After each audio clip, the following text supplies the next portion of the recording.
What's up guys, my name is Rock and welcome back to my channel.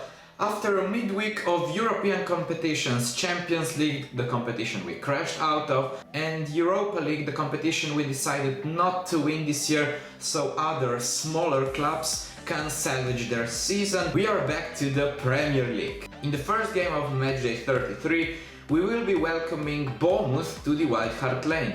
Although at first sight this game might just seem like another Watford or Swansea or maybe Stoke, we shouldn't underestimate Bournemouth that much. Because in their last two games they did put a decent fight against Chelsea in a game which they lost, and against Liverpool in a game which they rescued a point in the last minute. So we absolutely should be careful. Bournemouth are still not safe from the relegation, sitting 15th in the league, 7 points clear of the relegation, so they surely will be looking to add some points to their tally till the end of the season, but I think they will be looking to do it in their last 5 remaining games, in which they take on Middlesbrough, Sunderland, Stoke, Burnley and Leicester. It is important for us to get this win, because with a win and 3 points we will reduce Chelsea's lead to just 4 points, and they are playing Manchester United this weekend, so we can put them under a little bit of pressure. It is important for us to get this win also, because if we want to catch Chelsea we must do it in the next 2 or 3 games. Because in their next 3 games in the Premier League they are taking on Manchester United, Southampton and Everton, and till the end of the season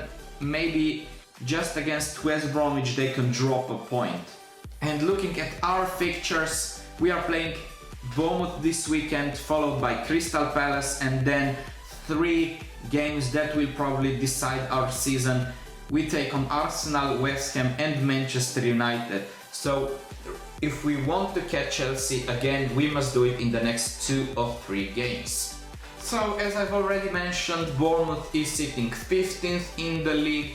They've won 9 games, drew 8 and lost 15. Like most of the bottom half teams, they are better at home than they are away from home. Away from home this season they only won 2 games, drew 5 and lost 9, and they are taking on the best home side in the league, so their job to improve their stats away from home won't be much easier. Their biggest threat will be former Manchester United striker Joshua King, who scored 9 goals in their last 9 games, so Joshua King could cause some problems. So what about Tottenham? Victor Wanyama is back, this will be key for our, let's say, little title push. Rose will be back in training the next week, so maybe he will be fit for the Crystal Palace game. Harry Kane is back, this is important, but I feel so sorry for Heung-min-son. He's been brilliant throughout the last couple of games, and even Vincent Janssen got some self-confidence with that brilliant assist against Swansea.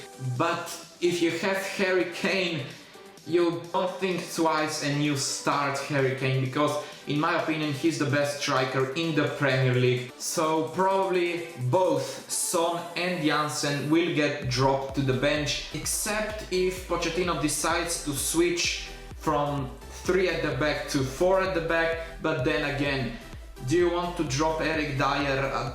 I'm not really sure if Pochettino wants to do this now that Wanyama is back and he can comfortably switch to the formation with 3 at the back that worked so brilliantly for us. Now let's get to the starting 11 that I would go with. Last week I predicted Pau Lopez to start, but Hugo was well and started. Now that Worm is injured, at least for the time being, when we are trying to catch Chelsea in the title race, I think Pochettino will stick with Lloris, but as soon as it will be mathematically impossible to catch Chelsea and top 4 will be guaranteed, I think Pochettino will give Pau Lopez the chance. If we have him on loan, and he, according to some reports and according to Lloris and Pochettino, he is one of the most promising goalkeepers around, so if Worm is unable to go with his knee injury, I expect Pau Lopez to get the chance, at least maybe in the last 2 games of the season. But for now there is no chance that any other goalkeeper at our club gets the start in front of Hugo Lloris. So in my opinion Lloris starts in goal. Now that a key player in the midfield, Victor Wanyama, is back, I think Pochettino will switch again to the three at the back, so there isn't really any surprise at the back. Our defensive trio will be, as always, Toby Alderweireld, Jan Vertonghen and Eric Dyer. In the midfield, again, I don't expect to see any changes, although Kieran Trippier has been brilliant when filling in for Kyle Walker. I think Walker will get the start here. At the other wing-back position will be Ben Davies. I think this will be his last or second to last game at the starting position because Danny Rose is coming back. Yeah, Ben Davies did have some decent displays, but when Rose is healthy, do you really need to think twice? In the central midfield, again, no surprise, our two beasts, our two brilliant midfielders, Moussa Dembele and Victor Wanyama. Because of the formation with two attacking midfielders, I feel really sorry for Sonny, but in my opinion he will get dropped to the bench. In the attacking midfield I'm going with Christian Eriksen, who I really want to see get an assist or two so he can win the assist title, and Dele Alli, who Harry Kane challenged to get 20 goals, so we should see plenty of firework in this game against Bournemouth. At the striker position, now that he's back and healthy, Harry Kane will get the start.